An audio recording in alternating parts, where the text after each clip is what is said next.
सिद्धनाथ माता जोगेश्वरी यात्रा ही कुलदैवताची यात्रा आहे। इथं गुलाल खोबरं हे पारंपरिक पद्धतीने उधळलं जातं। रथ निघतो, रथावर उत्सव मूर्ती बसवल्या जातात आणि त्या उत्सव मूर्तीवर जी नवसाची जे जोखलेली गुलाल खोबरं आहे ते उधळले जातात। त्याचे एक वैशिष्ट्य आहे की जे नवस आहे, नवस फेडल्यानंतर माणसं ते गुलाल खोबरं त्याच्या वजनाचं घेऊन उधळतात। रथोत्सव सोहळ्याचा मुख्य दिवस असतो का? हा अमावस्येच्या दुसऱ्या दिवशी रथोत्सवाचा मुख्य दिवस असतो।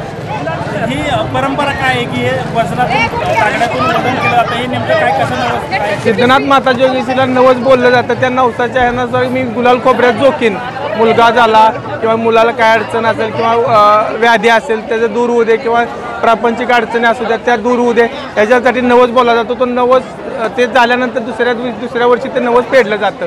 पारंपरिक पद्धतीने हे वाढतच चाललेलं आहे। लाखो भाविकांचं श्रद्धास्थान असणाऱ्या श्री सिद्धनाथ आणि देवी जोगेश्वरीचा रथोत्सव सोहळा आज म्हसवड नगरीमध्ये पार पडत आहे आणि आपण या ठिकाणी पाहू शकता की मोठ्या संख्येनं भाविक जे आहेत ते आज म्हसवडमध्ये रथोत्सव सोहळ्यासाठी दाखल झालेले आपल्याला एकूणच पाहायला मिळत आहेत। गेल्या वर्षानुवर्षाची ही परंपरा आहे। मोठ्या संख्येनं भाविक जे आहेत ते या रथोत्सव सोहळ्यासाठी हजेरी लावत असतात। आंध्र प्रदेश, महाराष्ट्र आणि कर्नाटका या राज्यातून प्रामुख्यानं हे जे भाविक आहेत ते या रथोत्सव सोहळ्यासाठी म्हसवड नगरीमध्ये दरवर्षी येत असतात। जवळपास 10 दिवस ही यात्रा मोठ्या उत्साहात पार पडत असते।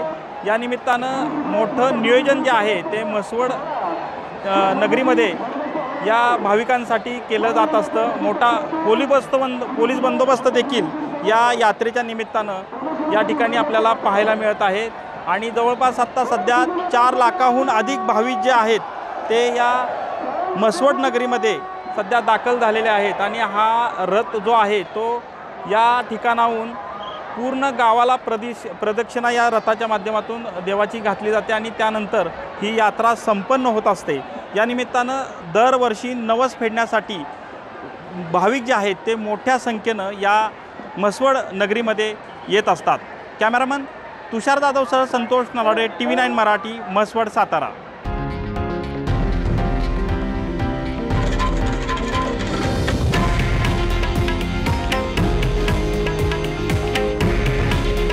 हे आहे देशातील नंबर 1 न्यूज नेटवर्क आणि आपण पाहत आहात TV9 मराठी। काळजी तुमची, हित महाराष्ट्राचं।